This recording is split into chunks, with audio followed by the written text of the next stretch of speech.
এক রাতে নীরব গ্রামের এক পুরনো পরিত্যক্ত স্কুলের পাশ দিয়ে ফিরছিল রাহাত। হঠাৎ বাতাস থেমে গেল, চারপাশে অদ্ভুত ঠান্ডা নেমে এলো।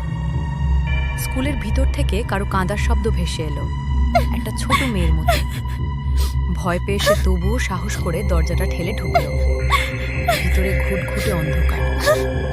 হঠাৎ পেছন থেকে কেউ ফিসফিস করে বলল,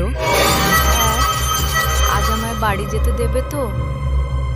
রাহাত কাঁপতে কাঁপতে ঘুরে দেখল, ফ্যাকাসে মুখ, কালো চোখ, পুরনো স্কুল ড্রেস পরা এক মেয়ের ছায়া দাঁড়িয়ে আছে। কথা শেষ করার আগেই পুরো করিডরটা ভরে গেল হাসির শব্দে, অদৃশ্য ছাত্রছাত্রীদের। এই তারানাথ রাতের আমরা নাকি শব্দে অদৃশ্য ছাত্রছাত্রীদের পায়ের শব্দ প্রতিধ্বনিত হতে লাগল। দরজা খুলে পালাতে গেল রাহাত, কিন্তু দরজাটা নিজে থেকেই বন্ধ হয়ে গেল। দেয়ালে ধীরে ধীরে একটা লাইন দেখা গেল, যারা একবার এখানে আসে তারা আর কখনো বের হয় না। শেষবারের মতো রাহাত শুধু নিজের নামটা দেয়ালে লেখা দেখতে পেল, যেন অনেক দিন ধরেই সে এখানে আটকে আছে।